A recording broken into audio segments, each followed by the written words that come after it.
Começando aqui a explicar sobre os ossos do crânio e da face, nós vamos primeiro ter que reconhecer as faces do crânio. Essa, então, é a face anterior do crânio, onde a gente consegue reconhecer diversos ossos. Aqui a gente tem a face posterior, já com menos estruturas para serem reconhecidas.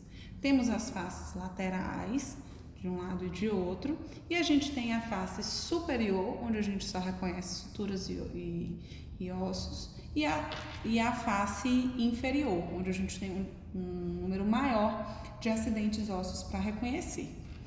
Pensando então nesse reconhecimento, esse crânio colorido, ele mostra para a gente com muita facilidade o reconhecimento dos ossos das suas divisões. Esse osso verde é o osso frontal. A gente vai começar então a falar pelos ossos do neurocrânio. O osso frontal, então, ele é um osso único que fica aqui nessa região, bem na região da fronte da cabeça. Já quando a gente olha aqui, a gente reconhece dois ossos, esses ossos amarelos, que são os ossos parietais.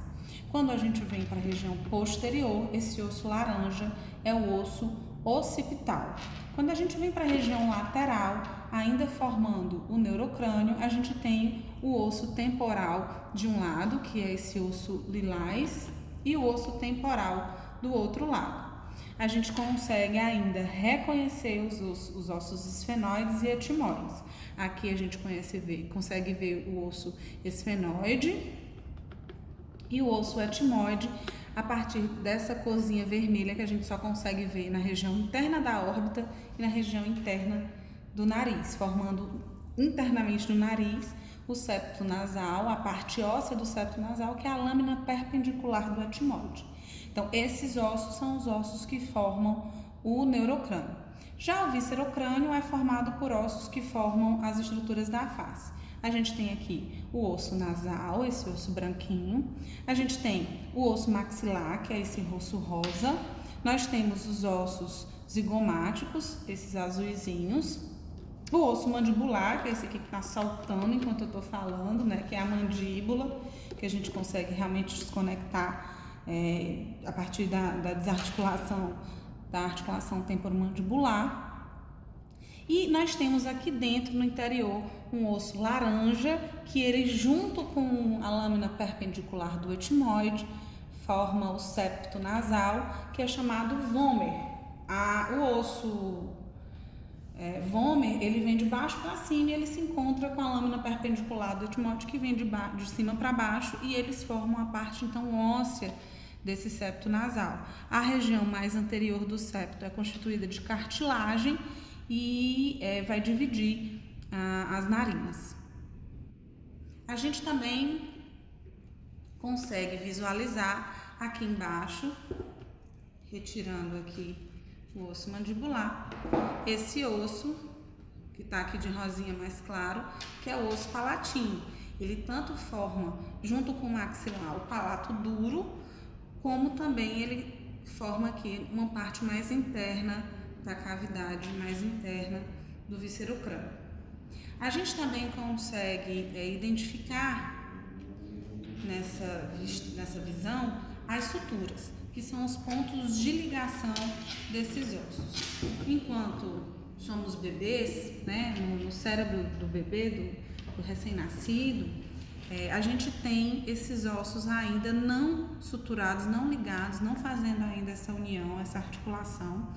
E esses espaços, né, são chamados fontanelas e são importantes para que haja o cavalgamento de um osso sobre o outro durante a passagem da cabeça do bebê pela pelve materna na hora do parto. Isso é um mecanismo de proteção importante e à medida que o bebê vai crescendo, essas fontanelas vão fechando e vão formando então as suturas.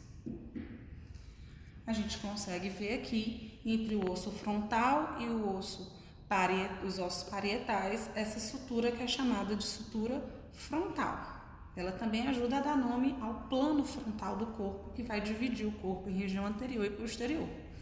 A gente consegue ver aqui também, entre os ossos parietais, a sutura sagital, que é a sutura que vai unir esses ossos. Ao mesmo tempo, essa sutura também dá nome ao outro plano do corpo, que é o plano sagital, que vai dividir o corpo em lados direito e esquerdo. Nós conseguimos ver posteriormente, entre os parietais e o occipital, essa outra sutura que é chamada de sutura lambdoide. Aqui, o ponto de encontro, né? O local onde eu tenho o encontro, que anteriormente era uma fontanela, que eu tenho um encontro na sutura sagital com a frontal, eu chamo esse ponto de bregma. E aqui atrás, onde eu tenho o encontro da sutura sagital com a sutura lambdoide, eu chamo esse ponto de lambda, que são dois pontos também importantes de reconhecimento de forma de crânio, tá? A gente consegue ainda identificar entre o temporal e o parietal a sutura escamosa, ela tem esse formato de escama realmente. A gente consegue identificar entre a região próxima ao processo mastoide e o osso parietal a sutura parietomastoidea, e a gente consegue identificar entre o osso occipital e o osso temporal a sutura occipitomastoidea. Eles levam o nome do osso e do processo mastoide que está aqui pertinho deles, né? Então, essas são as principais suturas e ossos do crânio.